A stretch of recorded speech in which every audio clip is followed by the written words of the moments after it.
Assalamualaikum warahmatullahi wabarakatuh.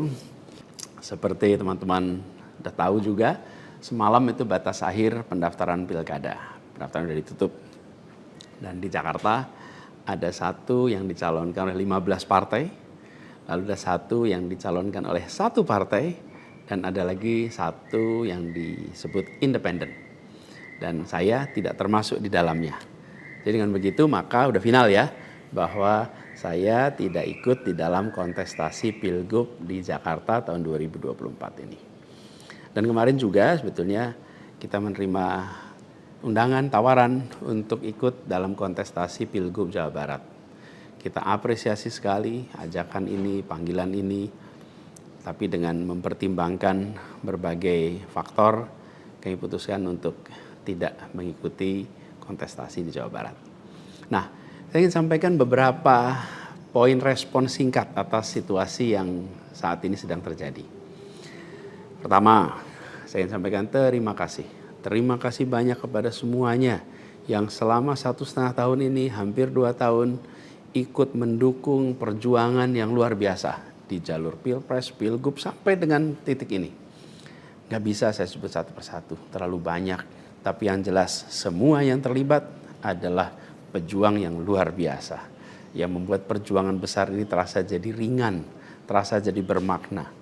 Dan semoga Allah SWT, Tuhan yang Maha Kuasa, jadikan perjuangan kemarin sebagai catatan amal untuk kita semua. Dan insya Allah kita terus berjuang untuk tujuan yang sama ke depan. Kita selalu bicara tentang kesetaraan, keadilan, kesamaan kesempatan, keinginan untuk Indonesia yang lebih adil, lebih maju, lebih sejahtera buat semuanya. Nah, dalam itu juga, jadi 2 tahun terakhir ini ketika kami keliling, berkampanye, menemukan begitu banyak hikmah, pelajaran yang luar biasa.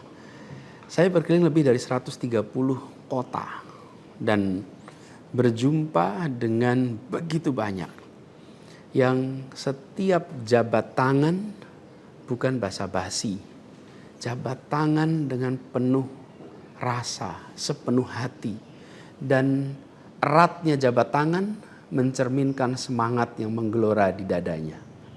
Ada yang pelukan, ada yang jabat erat, ada yang pegang tangan.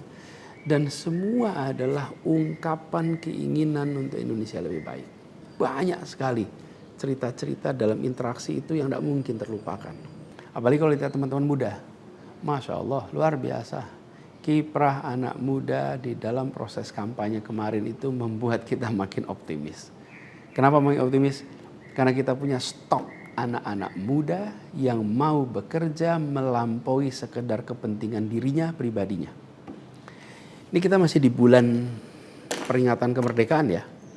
Di bulan kemerdekaan ini kita memperingati perjuangan para pendiri bangsa yang pada waktu itu banyak sekali yang masih muda-muda. Jadi ketika lihat anak-anak muda yang kemarin terlibat, rasanya dan makin yakin kita masih punya stok pejuang yang amat banyak. Pejuang yang akan membawa Indonesia menjadi lebih adil, lebih baik buat semuanya. Jadi perjalanan ini memberikan optimisme yang sangat besar. Dan rasa optimisme ini makin tumbuh melihat berbagai elemen masyarakat sejak minggu lalu yang turun langsung mengawal keputusan MK dan mendorong tegaknya amanat reformasi yang memang kenyataannya ini, sayangnya ini, banyak dihadapi dengan cara yang represif dan berlebihan. Anak-anak muda cedera, luka di saat mereka datang untuk ikut mengirimkan pesan kami ingin mengawal konstitusi. Kami ingin meluruskan usaha pembengkokan atas konstitusi. Karena itu hadapi juga dengan rasa cinta sebagai saudara sebangsa. Ini sangat disesali dan ini tidak boleh berulang lagi. Tapi bukan anak-anak muda, jangan pernah gentar. Jangan pernah mundur. Insyaallah jadi catatan untuk diceritakan dengan rasa bangga. Ketika Indonesia konstitusinya terancam, maka anak muda tidak diam. Anak muda terlibat. Dan banyak juga generasi-generasi lebih senior yang memilih terlibat walaupun secara usia sudah senior. Dan gerakan ini juga jelas memberikan hasil. Apa yang terjadi? putusan MK tetap tegak. DPR dan KPU harus mengikuti. Dan di banyak daerah ada calon-calon yang diinginkan publik yang tadinya ditutup jalannya, kemudian terbuka. Kenapa? Karena elitnya dipaksa oleh konstitusi untuk memberikan jalan. Dan ini adalah sebuah kesempatan untuk kita memperbaiki kualitas demokrasi dan harapannya nanti mutu pemerintahan di seluruh wilayah Indonesia. Jadi kemudahan yang disediakan oleh MK ini bisa dimanfaatkan. Walaupun di beberapa daerah juga tidak dimanfaatkan oleh partai-partai merespon aspirasi yang sesungguhnya ada di masyarakat. Karena pilkada ini kan pemilihan di tingkat daerah yang harusnya mencerminkan aspirasi daerah, bukan aspirasi di puncak nasional. Tapi dalam kenyataannya tidak selalu semua bisa berjalan seperti itu.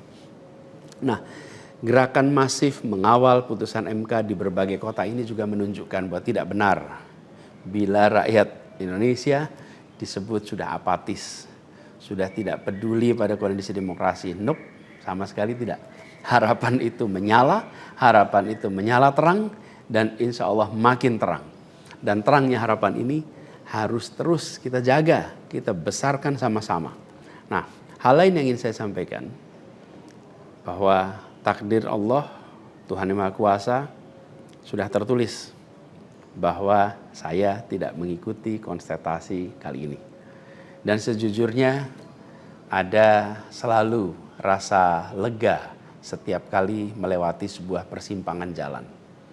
Ketika amanat itu diberikan, artinya Allah Subhanahu wa taala meyakini bahwa ini yang terbaik. Dan ketika amanat itu tidak berikan, saya yakin Allah Subhanahu wa taala sedang melindungi pada kita.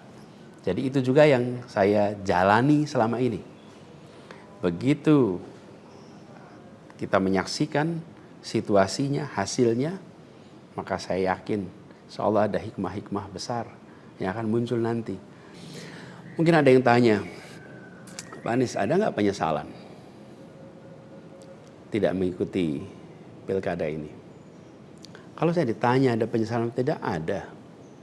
Ada penyesalan itu. Apa yang saya sesali? Yang saya sesali adalah aspirasi warga kampung-kampung miskin kota, rakyat miskin kota yang berdatangan ke rumah ini, di tempat sini. Setelah selesai pilpres kemarin, bergantian, berombongan datang bergantian, menyampaikan keinginan, aspirasi, Pak tolong kembalikan kondisi yang kemarin kita rasakan. 1,5 tahun ini hilang. Dari mulai usaha untuk perbaikan kampung-kampung kumuh, perbaikan kondisi ekonomi mereka, yang selama itu kami selalu jadikan sebagai fokus perhatian. Dan selama berapa bulan ini saya datang mengelilingi mereka semua, mendatangi mereka semua. Ini yang saya, kalau dibilang perasaan ya, ada perasaan, waduh ini aspirasi ini gak bisa kita tuntaskan. Lihat warga kampung Bayam yang terlantar, berat rasanya. Lihat kampung-kampung yang setiap kali kita datang, Pak tolong ini dituntaskan, berat rasanya kalau mereka tidak bisa mendapatkan penuntasan atas usaha meningkatkan kesejahteraannya. Itu yang kalau ditanya sebagai rasa sesal, bagaimana rakyat miskin di Jakarta yang menjadi fokus perhatian kita tidak bisa saya penuhi harapannya. Para saudara-saudara semua, warga kampung di Jakarta, rakyat miskin kota, saya minta maaf karena tidak bisa membantu melalui jalan pemegang kewenangan, pembuat kebijakan. Tapi bukan berarti perjuangan kita berhenti dan bukan berarti ikhtiar kita selesai di sini, enggak. Dengan cara lain nanti kita sama-sama berjuang untuk bisa memperbaiki kondisi rakyat miskin kota yang saat ini sedang menghadapi tantangan yang besar sekali. Saya minum kopi dulu ya. Jadi catatan lain yang saya rasakan ya ketika mengikuti proses ini semua, bahwa terbuka kenyataan bahwa sistem politik kita, demokrasi kita masih amat ringkih. Dan kita punya PR untuk mengajak seluruh rakyat memiliki kesadaran yang lebih baik tentang proses politik, tentang proses demokrasi agar demokrasi kita itu bisa berjalan dengan benar, berjalan dengan baik, dan hasilnya adalah untuk dirasakan seluruh rakyat. Ini PR tersendiri dan bukan sesuatu yang sederhana, tapi kita harus kerja keras. Dan saya rasa kita jangan berhenti di sini. Karena itu salah satu tujuan besar yang akan diperjuangkan ke depan adalah meningkatkan kesadaran politik dan demokrasi Indonesia. Membantu mendorong supaya inisiatif-inisiatif, gerakan-gerakan sosial masyarakatan itu bisa tumbuh berkembang khususnya di kalangan anak-anak muda. Seperti yang selama ini sudah dikerjakan, seperti misalnya humanis, ubah bareng, turun tangan, dan lain-lain. Nah, ada hal lain yang saya ingin share di sini. Kalau dalam interaksi, termasuk juga di sosial media, banyak sekali yang memberikan usul, saran, lebih baik Anies berkarir di luar negeri aja. Ada yang usul saya ke lembaga-lembaga internasional, ada yang berusul saya untuk mengajar di kampus-kampus di luar negeri. Saya jawab tidak, insya Allah tidak. Saya mencintai Indonesia secara tanpa syarat. Di sini saya dilahirkan, di sini saya dibesarkan, dan di sini saya akan berjuang. Kecintaan pada Indonesia membuat saya tidak akan bisa meninggalkan tanah ini. Saya akan tetap berada di Indonesia. Saya akan tetap berkarya di Indonesia. Saya akan tetap berjuang di Indonesia bersama dengan saudara-saudara sebangsa untuk membuat Indonesia lebih adil, lebih sejahtera bagi semuanya. Saya tidak akan meninggalkan Indonesia dan bekerja di tempat lain hanya karena situasi yang saya hadapi. Insya Allah ini akan terus menjadi pegangan saya ke depan. Tentu saya akan berkiprah di banyak tempat, tapi basis tetap di sini dan bekerja bersama dengan saudara-saudara sebangsa. Kemudian ada yang usul supaya saya masuk partai atau bikin partai politik. Nah gini, kalau masuk partai, pertanyaannya, partai mana yang sekarang tidak tersandra oleh kekuasaan? Nah, jangankan dimasuki, mencalonkan saja terancam. Agak berisiko juga bagi yang mengusulkan. Jadi ini adalah sebuah kenyataan nih. Jadi kita lihat aja ke depannya. Apakah lalu akan buat partai politik baru? Gini, bila untuk mengumpulkan semua semangat perubahan yang sekarang makin hari makin terasa besar, dan itu menjadi sebuah kekuatan, diperlukan menjadi gerakan, maka membangun ormas atau membangun partai baru, mungkin itu jalan yang akan kami tempuh. Kita lihat sama-sama ke depan. Semoga tidak terlalu lama lagi kita bisa mewujudkan langkah-langkah konkret untuk bisa mewadahi gerakan yang sekarang ini makin hari makin membesar. Menginginkan Indonesia yang lebih setara, demokrasi yang lebih sehat, politik yang lebih mengedepankan policy gagasan. Ini respon saya atas situasi yang sedang terjadi saat ini. Saya ingin sampaikan pada semua di akhir ini kutipan yang pernah saya sampaikan pekan lalu. Kutipan dari René de Klerk yang dimasukkan oleh Bung Hatta ke dalam pledoinya di tahun 1928 di Den Haag. 96 tahun yang lalu Bung Hatta menggunakan kalimat ini. Saya ingin ulang kalimat itu.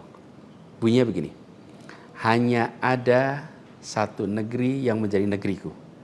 Ia tumbuh dengan perbuatan dan perbuatan itu adalah perbuatanku. Insya Allah segala perbuatan yang saya lakukan ke depan masih terus tetap dan akan selalu ditujukan untuk negeri yang saya cintai ini, Indonesia. Dan saya harap makin banyak di antara kita semua yang mau bergerak bersama kita, bersama kami untuk Indonesia, untuk keadilan, untuk kesetaraan, untuk kebersamaan, untuk persatuan yang ada di negeri kita. Terima kasih semuanya. Salam hangat dan hormat. Assalamualaikum warahmatullahi wabarakatuh.